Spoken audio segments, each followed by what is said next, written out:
kí gbogbo etí tó ń gbọ́ mi pé a kú dédé àsìkò yìí. Ọ̀run ṣíṣí orí ìrìn ni èyí, ọ̀run ṣíṣí ti ojoojúmọ́ tí alábòójútó gbogbogbò ìjọ Ìràpadà olùṣọ́ àgùntàn Adébóyè kọ. Èní ni ọjọ́rú ọjọ́ kọkànlélọ́gbọ̀n oṣù kejìlá ọdún 2025. Àkọlé ọ̀run ṣíṣí tòní ni ó ti yege.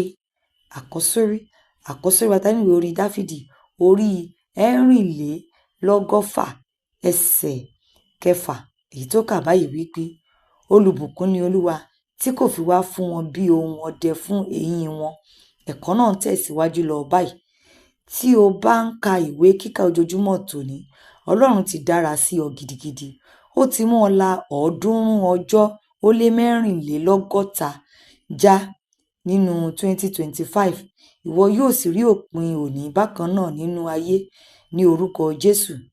Ìjì dìde nínú ọdún, afẹ́fẹ́ líle fẹ́, ṣùgbọ́n Ọlọ́run pa ọ́ mọ́.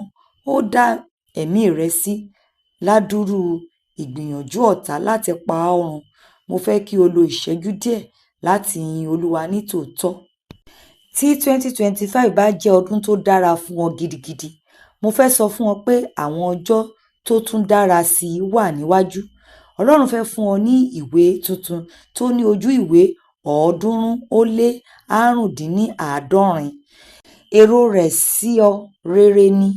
Bá ṣe rí nínú ìwé Jeremáyà orí 29 ẹsẹ̀ 11. Ó sì ti lọ ṣáájú rẹ láti mú kí 2026 jẹ́ ọdún aláyọ̀ fún ọ. Ǹjẹ́ o ní ìrírí àwọn ìṣẹ̀lẹ̀ tí kò dùn mọ́ ọ nínú ọdún yìí? Tújú ká, Ọlọ́run ti sọ ohun gbogbo di ọ̀tun. Bàbá mi yóò dá ohunkóhun tí ó ti sọnù padà, gẹ́gẹ́ bí a ṣe rí nínú ìwé Jóẹ́lì orí 2 ẹsẹ̀ 25. Yóò sì fún ọ ní ìbẹ̀rẹ̀ ọ̀tun ní 2026 ní orúkọ Jésù. Olùfẹ́, bí o ṣe ń rékọjá sínú 2026, mo fẹ́ kí o ṣe àwọn nǹkan wọ̀nyí. Ìkíní, ronú jinlẹ̀ lórí ohun gbogbo tí Ọlọ́run ti ṣe fún ọ kí o sì dúpẹ́ lọ́wọ́ rẹ̀ dáadáa. Òun ló jẹ́ kí o ṣì wà. Ìkejì, gbàgbé ohun gbogbo tó ti ṣẹlẹ̀ sí ọ sẹ́yìn. O kò lè tẹ̀síwájú tí o bá ń gbé ojú lé ohun tó wà lẹ́yìn rẹ̀. Tí o bá ní àṣeyọrí tó pọ̀ ní 2025, o ní láti túbọ̀ máa tẹ̀síwájú bíi Pọ́ọ̀lù nítorí ohun tí ìwọ yóò ṣe ṣì pọ̀. Gẹ́gẹ́ bí a ṣe rí nínú ìwé Fílípì orí 3 ẹsẹ̀ 13-14. Ní ìdàkejì, tí o bá ní ìrírí ìjákulẹ̀ tó pọ̀, dẹ́kun láti má ka ohun tí o pàdánù.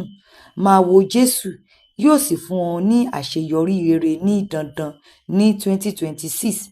Èyí tá a rí nínú ìwé orin Dáfídì orí 1 ẹsẹ̀ 1-2. Ìkẹta, takété sí gbogbo ohun tó jọ ibi, gẹ́gẹ́ bí a ṣe rí nínú ìwé Tẹsalóníkà kìíní orí 5 ẹsẹ̀ 22. O kò lè borí àwọn ìdènà àti páńpẹ́ tí ọ̀tá ti dẹ sílẹ̀ fún ọ tí o bá gba ẹ̀ṣẹ̀ láàyè nínú ayé rẹ̀. Ẹ̀ṣẹ̀ yóò dè ọ́ lọ́nà láti tẹ̀síwájú nínú ètò ńlá Ọlọ́run fún ọ ní 2026. Má ṣe gba èṣù láyè láti rẹ́ ọ jẹ nínú ohun tó dára tí Ọlọ́run ní fún ọ ní ọdún tó ń bọ̀. Ìkẹrin, gbé ojúlé Jésù. O nílò rẹ̀ nísinsìnyí ju tẹ́lẹ̀ lọ. Gbà láàyè kí ó di ọwọ́ rẹ mú. Gbọ́ràn sí ìtọ́ni rẹ̀ pátápátá. Yóò sì dára fún ọ.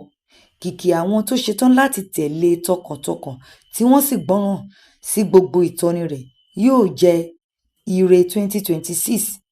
Ìwé Àìsáyà orí 1 ẹsẹ̀ 19 fìdí èyí múlẹ̀. Ọlọ́run ní àwọn nǹkan mèremère ní ìpamọ́ fún ọ ní àwọn ọjọ́ tó ń bọ̀. Ní orúkọ tó ju gbogbo orúkọ lọ, mo gbàdúrà pé ìwọ kò ní pàdánù àwọn ohun rere tí Ọlọ́run ní fún ọ ní 2026. A kò ní dá ẹ̀mí rẹ légbodò. Ojú rẹ yóò sì rí ire Olúwa ní ilẹ̀ alààyè ní orúkọ Jésù. Àmín. Ka ìwé orin Dáfídì orí 1 ẹsẹ̀ 1-8. Bíbélì ní ọdún kan. Ìfihàn orí 20-22. Kókó ọ̀rọ̀. Lo àsìkò láti ronú lórí oore Ọlọ́run ní 2025 kí o sì dúpẹ́ lọ́wọ́ rẹ̀ tọkàntọkàn ní gbogbo òní. Ẹ ṣé tí ẹ tẹ́tí sí ọ̀run ṣíṣí orí ìrìn ti òní. Ọ̀run ṣíṣí orí ìrìn wà lórí Facebook, TikTok àti YouTube. Tí ẹ bá fẹ́ ká máa tẹ ọ̀run ṣíṣí orí ìrìn sí yín lórí WhatsApp, ẹ tẹ nọ́mbà ẹ̀rọ alágbèéká yín sí wa kí ẹnìkan kó ké hallelujah. Ọkàn mi yìn ọba ọ̀run, mú ọrẹ wá sọ́dọ̀ rẹ̀.